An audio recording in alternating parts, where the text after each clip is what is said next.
Hello, me doctor Priyal my fight with cancer. So clinic बंद करून मी निघाली आता घरी. आणि लंच केल्यानंतर घरी मला दुपारचे कामं असे ठरलेले असतात की काय करायचं आहे काय नाही. बिंग अ सिंगलमध्ये सगळ्याच गोष्टींकडे लक्ष द्यावं लागतं. सगळ्या जबाबदाऱ्या पार पडताना बरीच कसरत होते. पण हेल्थ हा विषय सर्वात मोठा आहे माझ्यासाठी आणि खूप सेन्सिटिव्ह विषय सध्या माझ्यासाठी तो आहे.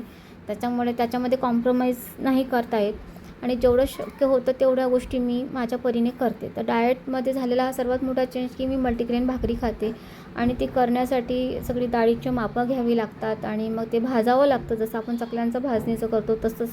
आणि मग ते दळून आणायचं. सो आज ते दुपारी सगळ्या डाळी सगळं साफ करणं आणि ते मापं घेणं आणि भाजणी करणं. शोल्डर पेन असल्यामुळे मला ते पलटता येत नाही. बरंच त्याला सारखं फिरवावं लागतं. त्याच्यामुळे हे आई करत असते. पण तिलाही बरेच कामं होते म्हणून आज मी करते आहे आणि तयार आहे. हेल्थची काळजी घेणं, एक हेल्दी लाईफस्टाईल ठेवणं, हे सगळ्या गोष्टी करताना ह्या सगळ्या गोष्टी आपल्याला स्वतःला करावं लागतात आणि स्वतः हे सगळ्या गोष्टी करून स्वतःची आणि फॅमिलीची काळजी घ्यावी लागते. So thank you so much.